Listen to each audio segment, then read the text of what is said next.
Hello, everyone. This is Sarah Harper from Healing Heart Connections. If you don't know me, I have experience working as a therapist with individuals, couples, and families, and I'm also currently a doctoral student studying clinical and school psychology.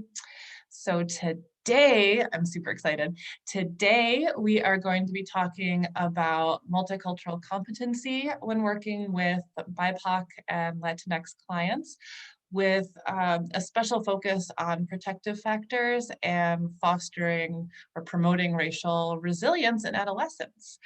So my special guest today is Marina.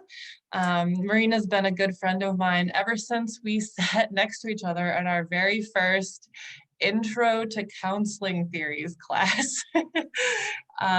So without further ado, Marina, would you introduce yourself to folks who are watching?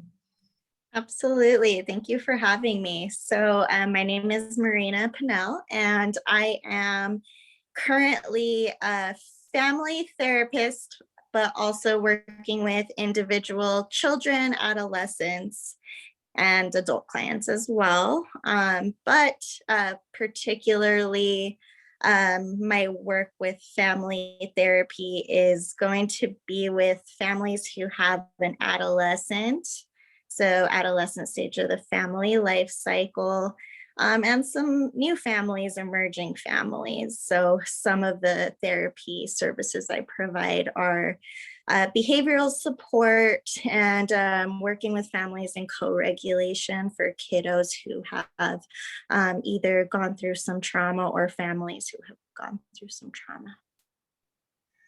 It's important work. And so before you were working at the place, what's the name of the place that you work now? Yeah, so I work at the community lighthouse, and the emphasis is play therapy with a special focus on trauma. Yeah, and Oh, you're and I should add, also providing behavioral management services for kiddos who are needing that support. very, I'm just thinking of like Bronfenbrenner's, like very holistic, Right. very integrated, full family. You're looking at yeah, trauma. You're an experiential therapist as well, predominantly, right? Correct. So it's experiential play therapy.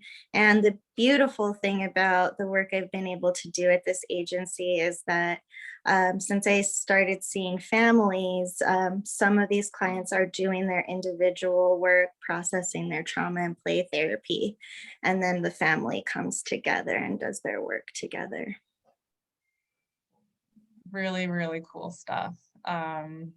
And you're actually very impressive because not only not only are you doing this amazing clinical work, you've also done research and you've been published multiple times already. And so that's part of the reason I'm excited to talk with you about this, because you bring both lenses, I think. You know the research, you've done your own research, and you're in the field, which is like a really beautiful union. Yeah, I would say I am incredibly fortunate to have gotten the mentorship and support along the way to get me into these spaces that I probably wouldn't have seen myself before, research being one of them. Mm-hmm. Um, and that mentorship piece is something. Oh, so for folks who are watching too, Marina has actually shared 2 of her published articles with me. She published before she was married, so she published as Marina Garcia. Thank And you I for will be mentioning I that. will be posting those articles on the website after this interview for folks who want to read that and check that out. So, gosh, where should we start?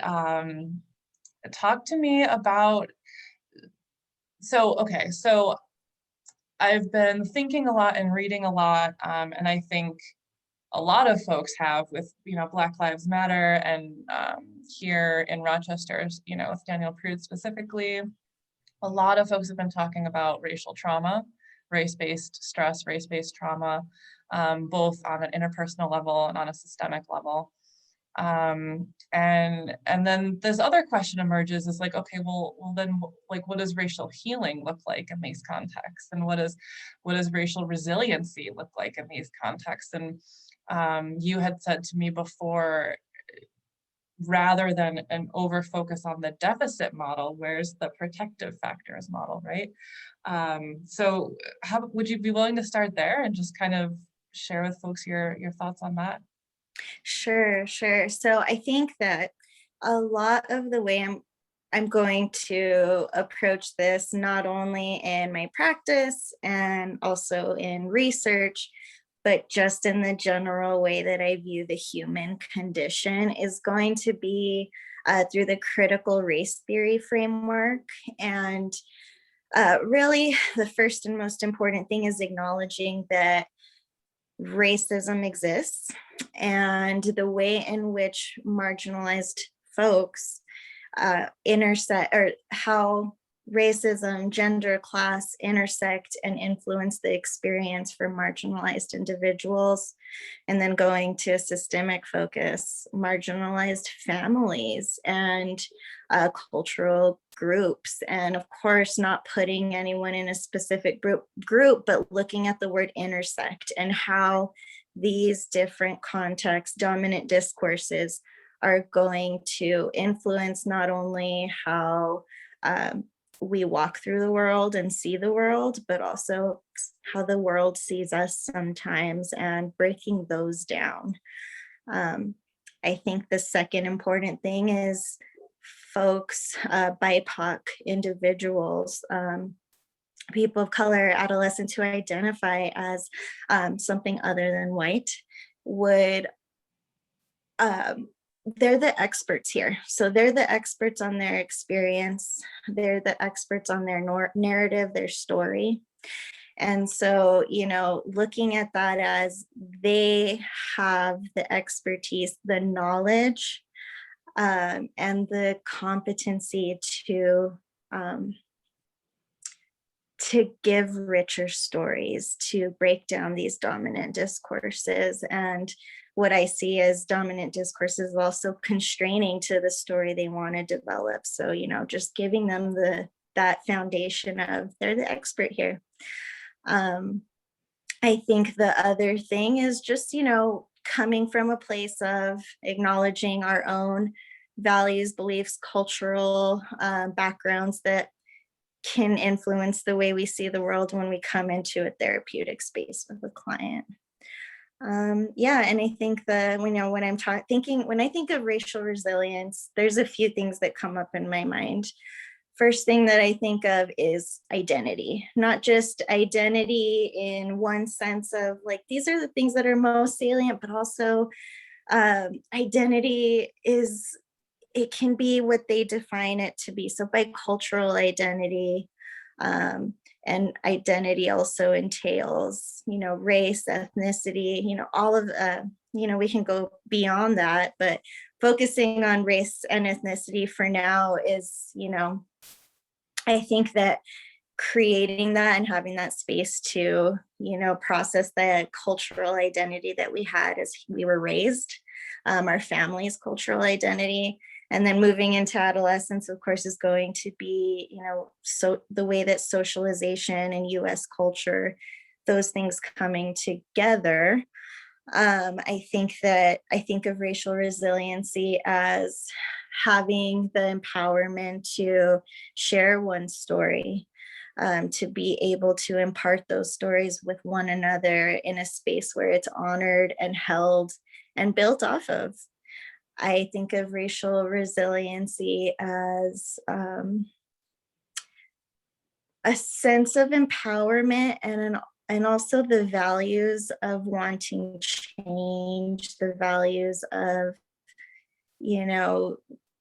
saying, because I'm a person of color doesn't mean that I'm going to experience problems. Because I'm a person of color, I'm going to hold on to my values, beliefs, practices, everything that is so true and salient to the self. And that's change, that will create change, and looking at it from a systemic perspective as well.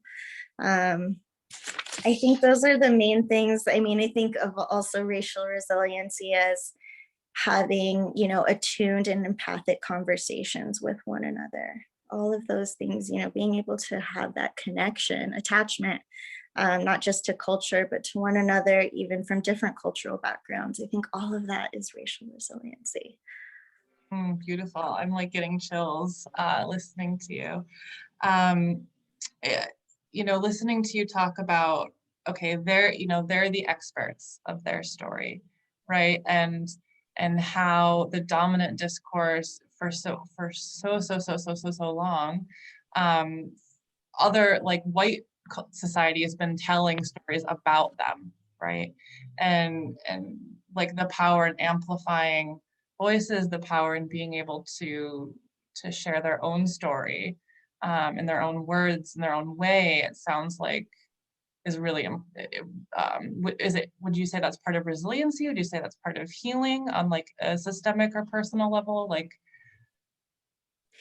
I would put those two words together. I think that when we have the ability to create meaning out of the stories of, racial trauma, and not just, that's the broad picture, but even how that happens in interpersonal relationships and family relationships.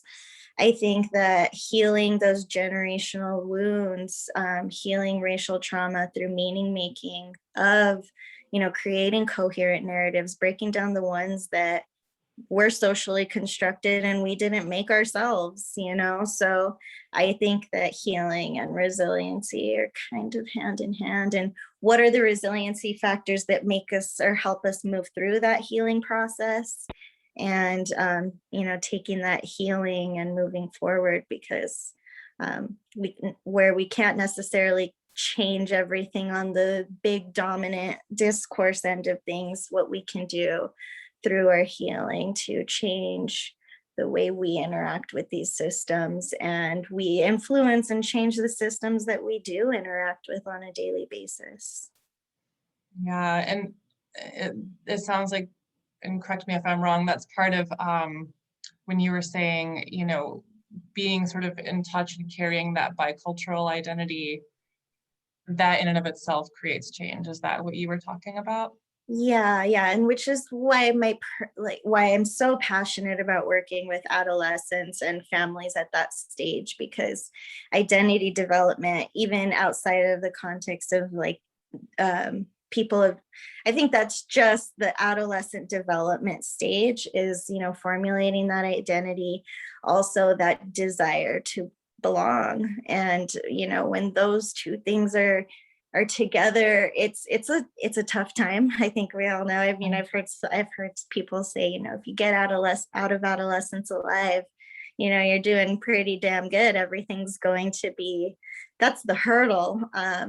But I also think it's such a beautiful place to be because of the awareness at that point of self and these discourses that surround us.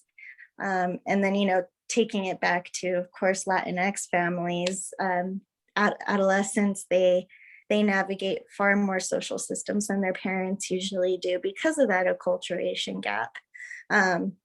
Which again, that's not the problem. There's a lot of resilience in that, is that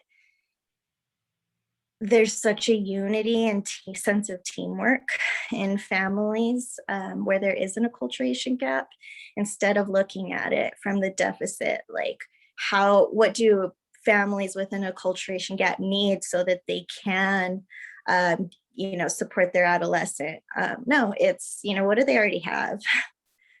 Right, right. And like I know I've absolutely been guilty of that, of thinking, particularly from an attachment lens, like, oh, Mhm. like, is this acculturation gap gonna cause a rupture in attachment? And when I was talking with you last week, you were like, no, that's so would you mind sharing more about that, about the protective factors and the power actually that exists there?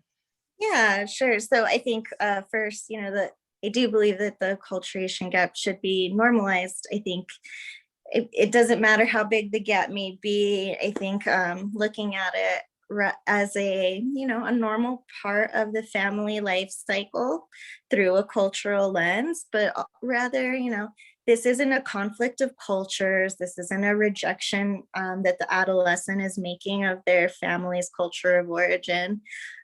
They're just trying to form a bicultural identity, and how much stronger and healthier that transition will be when they already have these parts of their family experience, family unity, obligation, really open and honest communication, and also empathy. I've in my research, a lot of these parents were saying, I know that it's different for them, and they don't have to have that same experience as their adolescent to empathize with them. And really taking that step back and saying, wow, they are holding on to so much of our family values, and they are part of a US social system, primarily school, and peers, of course. And so I think that there's not so much a rejection of culture as much as they're just in a process of developing a bicultural identity. And there's already some research showing that adolescents' attachment to their culture of origin is a resiliency factor in just healthy adaptation, mental health, becoming healthy adults and adult relationships, the foundation there, that attachment to culture, attachment to family is already there, if they are given the space and the empathy to just navigate that, instead of control of, you have to hold on to these. You can fight for control or you can fight for change, but you can't fight for both at the same time. Oh, yeah, right on. That's something that I've definitely seen in the BIPOC adolescents that I've worked with, which certainly fewer than you've worked with, but that really the power of them being able to draw from both cultures created this flexibility. And I don't want to keep saying the word resiliency, but there was it was like they had a wider net even than their monocultured peers for navigating change and identity development, because identity development is a part of the adolescent stage regardless, like you said, right? Yeah, and I think that having that ability with family, it doesn't have to just be caregivers, because in Latinx families, almost anyone older is almost like a caregiver, at least from where that's a bias. And also I think I found that to come up a lot is there are other caregivers other than parents, and so any of these role models that adolescents have in their family, when there is an ability to kind of share their personal narrative, what their values and beliefs and practices are, how they value the family of origin, cultural factors, and then the parts of that they seem to be coming up against when they go to school, when they do social interactions, just to be able to talk about it openly without the assumption that they are throwing away their culture of origin, so to speak. It really just opens up a dialogue, and so families can create a coherent narrative as a family. What does this look like now?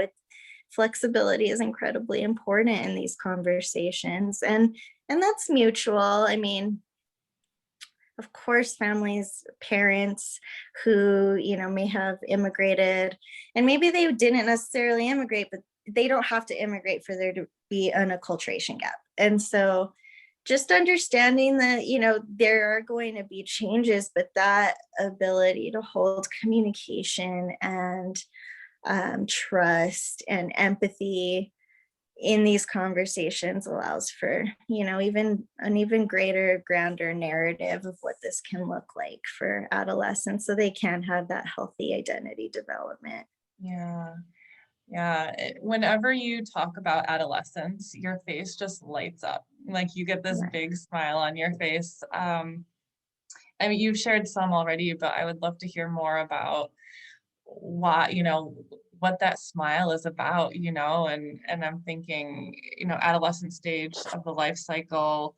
Um, there's a lot of going on there. There's a lot going on there, um, and it's complicated for any adolescent, let alone a BIPOC Latinx adolescent who's growing up in a racist environment and trying to navigate all of these things. So, what are the joys? What are the successes for you?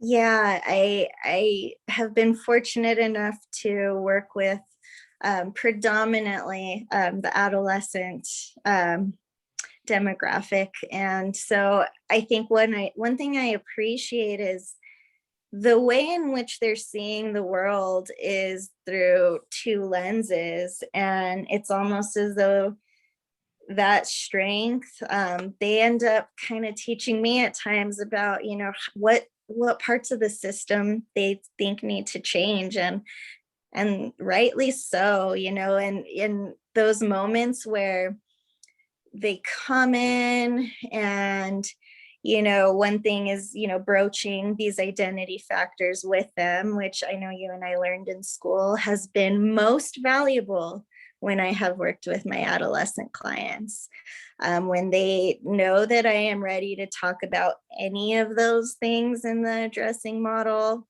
and I disclose that part of myself for a purpose. I almost see this moment of, okay, this is going to be a real conversation. This is going to be me being able to be my authentic self. Maybe not right away, but there's a little spark in there. Like maybe this is okay. Yeah, maybe we can have some real talk. Yeah. Yeah.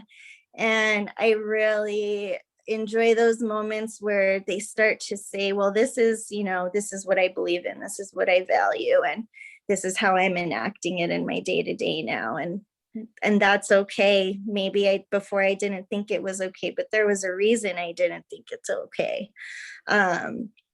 Why are certain stories accepted and certain stories are not? And where's that coming from? So really breaking that down, and then those moments where you just hear their voice so strong and empowered. I think that's the biggest gift of that work. And also saying, I used my voice today with my family, and we had the best conversation. And I was really scared that it was gonna go the other way, but it's how they say it and the intention they say it and the growth that they're really trying to practice, not just in day to day as they see the world, but bringing that to the family and how beautiful that change can be. So I think amplifying the voices of adolescents, it's just wonderful. It's quite a gift. How do you, when you're working with your adolescents and you're working to help them find their voice and amplify their voice and find their voice in the context of all of their context, right? Family and Mhm. such. What are some ways that you go about empowering them? Yeah, that's a good question. I think sometimes it takes patience, making sure that I'm also checking my own stuff and making sure I'm not trying to push for what I think that they should be thinking or believing or valuing, because that's just not it. But I think that patience is one, and being really curious. I I tend to remind frequently, you're the expert here. Um, Tell me, and I try to bring up, what does this remind you of? Is this similar to maybe a value that you have in your family? And how has that, been challenged when you're in this context or this context? And how has it been also challenged, but it's okay. It's supposed to be. And so I think I just get to a real narrative I do a lot of narrative therapy work, so I'm really working on identifying those dominant discourses, asking a lot of questions so they can break those down. Um, and then kind of from a solution focused lens too, what strengths, what do you already have here? Because they already know Right. more times than not. It's just talking about it and bringing it with a voice in that space. And I think I very much come from a solution focus, but a place of, I hear this very strong value that you have, and you're practicing it here and here. And sometimes a lot of gratitude. I'm being really like self-disclosure. I really appreciate what you said right there. That was incredibly insightful and strong. And how many people would benefit from hearing that, I wonder. So really, Oh, yeah. really making them, because they're so knowledgeable, and bringing that out. Appreciation.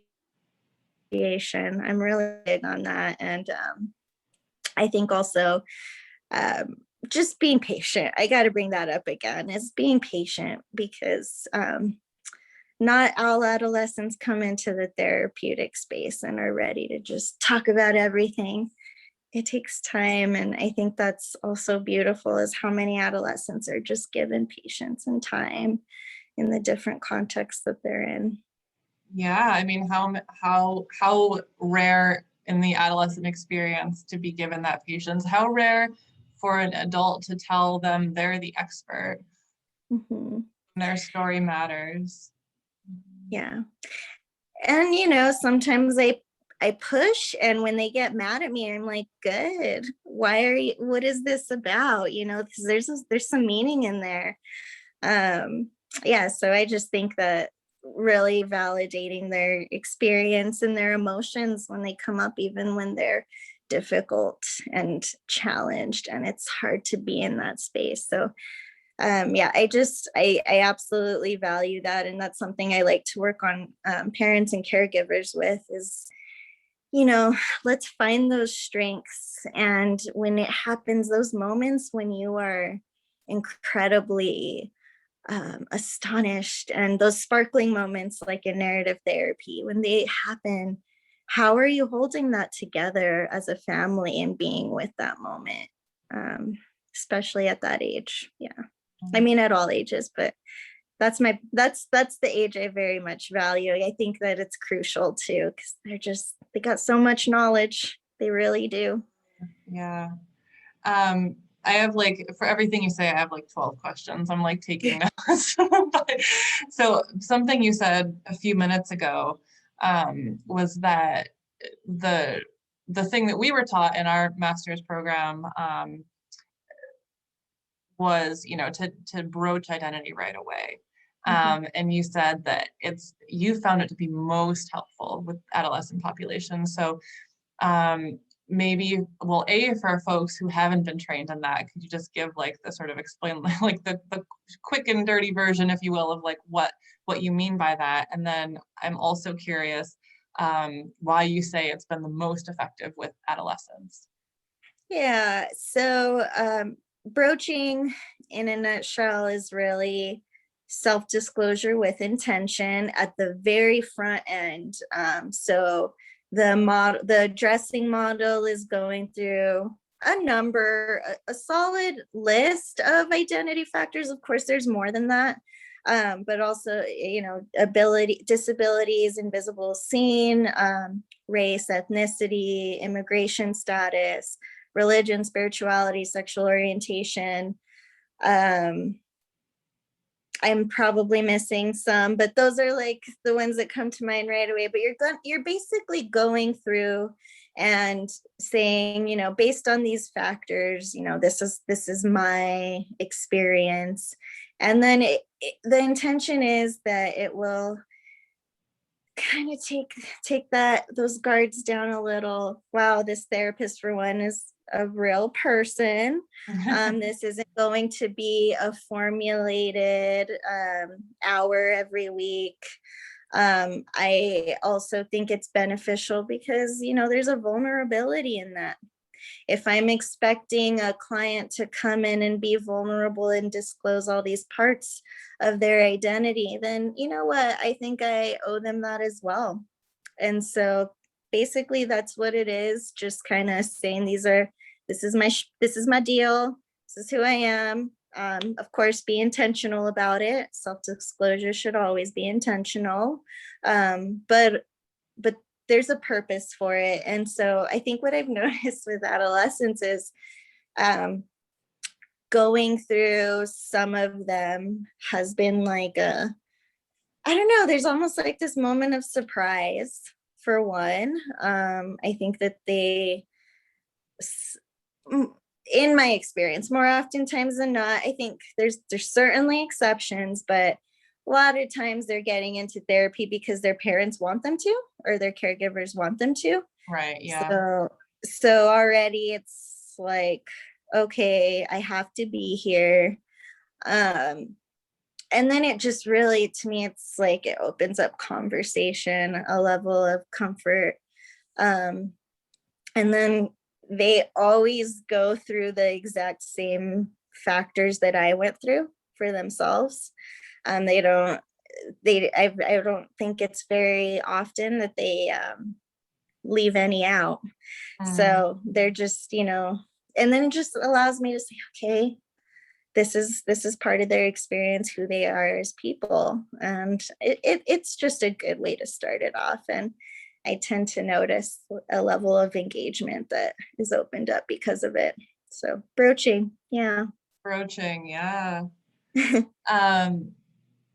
I'm sitting here and so I told you I was going to ask this too, so I'm white. And, and that's colored my experience. That's certainly colored how the world sees me. And so when I'm working with clients who are BIPOC, and I want to be, I want to be fostering racial resiliency. I want to be amplifying their voices and empowering them to tell their own story. And I want to, be encouraging them to heal from racial trauma through meaning making. And my whiteness is there, right? And so, what are your thoughts on me as a white clinician, or any white clinician who would be watching, who are committed to, social justice, in the therapy room? What are your thoughts around how we can also use what you've been talking about? Yeah, well, for one, that transparency right there in that interaction, I think that's crucial in the therapeutic space as well, is, broaching that very thing. I do not come from the same racial background as you do. Therefore, I do not, and nobody has the same experience, but at the same time, really outlining that, that we come from different racial ethnic backgrounds, and I'm committed to hearing your story. And also, your story is important. It's extremely important. And, so just coming from transparency, broaching, and honoring their voice, as of course I think that as therapists, that's the MO, is to honor the voices of our clients. And I think that goes, regardless of racial ethnic difference. I would also say, other than broaching, being transparent, I think sometimes in the moments of being like, you know what, I don't know, coming from a not knowing position, that's okay. Not asking them to be your educators, of course, but being honest in those moments of, I have no idea what that experience would be like. whatever your comfort level is, I would really love to hear, your voice in this and what you have to say. Um, I think it's important to build up on the resiliency and strengths. So giving a space of curiosity. What are your, tell me about your cultural values, beliefs, practices, traditions, experiences, and just building off of that. Of course, I think that's number one, is just that their stories are safe to share in the space. And when you just don't know, you don't know. I mean, we just don't always know, and we don't need to know to be empathetic, to help people heal, to give a space of safety and security and trust. Yeah. Yeah. And taking time, right? Like that patient, relationships take time. Yeah. Yeah.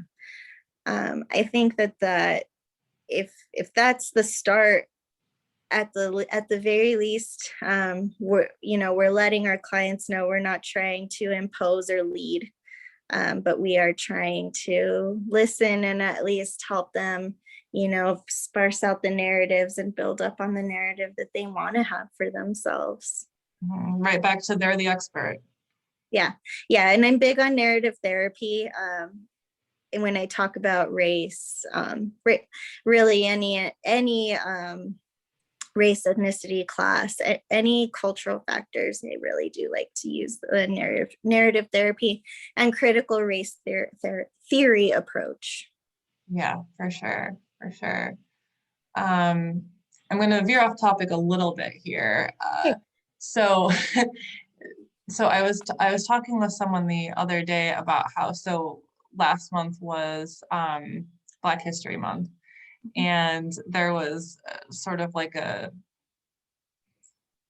don't know what to call it, like an outcry or a group of people sort of similarly expressing some dismay that like a vast majority of the movies that were released during Black History Month either showed Black folks in a negative light, or like really only told one story, like told a story of suffering, told a story of strife and oppression. And it was like, where are the empowering, uplifting stories? Where are the stories of success? And I know you had shared, I don't know if you want to say it in your own words, sort of a similar experience when you submitted your most recent research to journals. Yeah, so this kind of deficit perspective, it kind of came to be obvious in publishing the research that I did with my professors in grad school on the experience of students of color and Oh, you froze. What we were finding is a lot. Sorry, can you hear me? Oh. Yeah, go for it. So Okay. counselors of color in education and what you were finding. Yeah, and so, it kind of seemed to be that a lot of it was looked at through what can counselor ed programs do to support students of color, and what are their specific unique needs. And what we came to find is, students of color are already aware that they're going into a program that they are going to be one of the few students of color. They already know that. That is not something that really came up in the research as like that being a problem.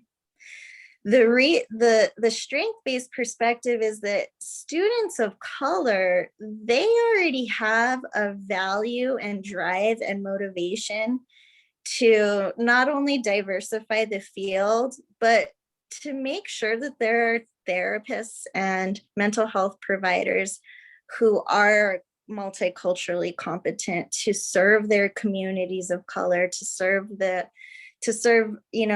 not, and then think about, okay, we're talking about communities, we're talking about educational programs, we're talking about families. So all these systems that's why they're doing this. So they, they're not looking at how diverse the program is. They're looking at what the program's mission is, to continue to work on social justice, to diversify the field, to provide culturally competent mental health services for communities of color, for marginalized groups. That's what matters. So like really, again, going into like, what are the values that they already have? And that's their motivation. So, just kind of finding that it took a little while to like get that message across. This was not research on the deficits. This is a research on building off of the stories of students of color that have gotten them to this point to change the system. Yeah. That's what they're doing. And it's an empowering story. And so that's kind of where my research on looking at attachment and autonomy support through a multicultural lens for Latinx families who have an acculturation gap. Again, it's really, there was a story of already existing attachment security through these cultural variables that these families foster. And then that makes it, that makes that transition into autonomy and that transition into a bicultural identity development so much stronger. And I guess we could use the word easy, but I think there's also meaningful. Meaningful, Yeah. So again, that's kind of how I see all of this. Yes, the hardship and the anger and the pain and the trauma, yes, that exists. But also there's meaning in all of that in terms of how individuals, they experience it, and then what they want this story to be, not just for themselves, not just for their families, but for the entire system to change. So yeah, I think that we have to, of course, honor and heal, but through healing, there's these incredibly strong stories and strong values and beliefs and perspectives on life, on relationships, on all of these discourses that also exist in the healing process. Yeah. I'm curious what your thoughts are on, so on like specifically what healing looks like in a situation where the trauma keeps happening, right? Like it's one thing to heal from trauma when it's over and you're in a safe place now, but what does healing look like when it death by a thousand cuts every day still? Yeah, that is really, I mean, I don't know that there's one answer to that, but sometimes, and I'm not the expert on this, because I could even say where maybe on one occasion I've experienced racism, I don't experience it on a pervasive and persistent, repetitive manner in every context I'm in. So I think even with that, there's not one answer to that. I think that what you can do as a therapist in providing, healing space is to allow them to decompress in that space, and at the very least give them some level of empowerment. And again, that like really depends on where they're at, right? I mean, age is a big one. How easy is it to empower yourself enough to remove yourself from a situation? How easy is it to empower yourself and find a group that is aligned with your values and beliefs and holds and honors your experience and all of who you are? Those would be some logistical solutions, like find that group, but sometimes it's not that easy. But the best we can do is provide space for them to share their stories safely, Yeah. decompress, Mhm. be angry, be Yeah. scared, Yeah. Yeah. and also make some meaning out of it, even if it's just something you practice on your own every day. Mm. But, there's also, what we do with what folks who have experienced pervasive trauma and racial trauma, just creating that narrative of what is something I can do every day to not necessarily change it all, but to impact someone around me. To Can't change everything, but we can sometimes take that time safely. So understanding that when am I safe and when is it not safe to impart what we see as important to change the system. um, Setting boundaries with individuals who are not honoring that for us. um, yeah, that's hard. It's hard, but the best we can do is acknowledge that it does exist, and these areas of these these areas that are currently, it's just so scary right now. If we just allow them to kind of just talk about it, and I mean, yeah, that's hard. I mean, part of it is making sure that they have the boundaries around where safety is, setting boundaries with folks who are not honoring that, um, and at least giving them that space and that time that they have with us to share it and express it Absolutely. on their terms. Yeah. And I hear you too. Like there's not one right answer to this. There's like at least one answer for every person there is, and possibly more than that. Um, and I think about empowering our clients to, be the change in some small way, also empowering our clients to step back and rest when they're Mm-hmm. tired. Um, giving our empowering our clients to go ahead and step into that bright white space. And also, you don't have to today, like you don't have to, Right. represent, as, be seen as the representation of everyone from your racial ethnic group Absolutely. today. Uh, Yeah. yeah. Do you, I guess, do you find that process, because I've worked with a lot of adults, I haven't Mhm. worked with a ton of adolescents. What have you noticed? Is that process different, do you think, for adolescents than adults, or is it fairly similar?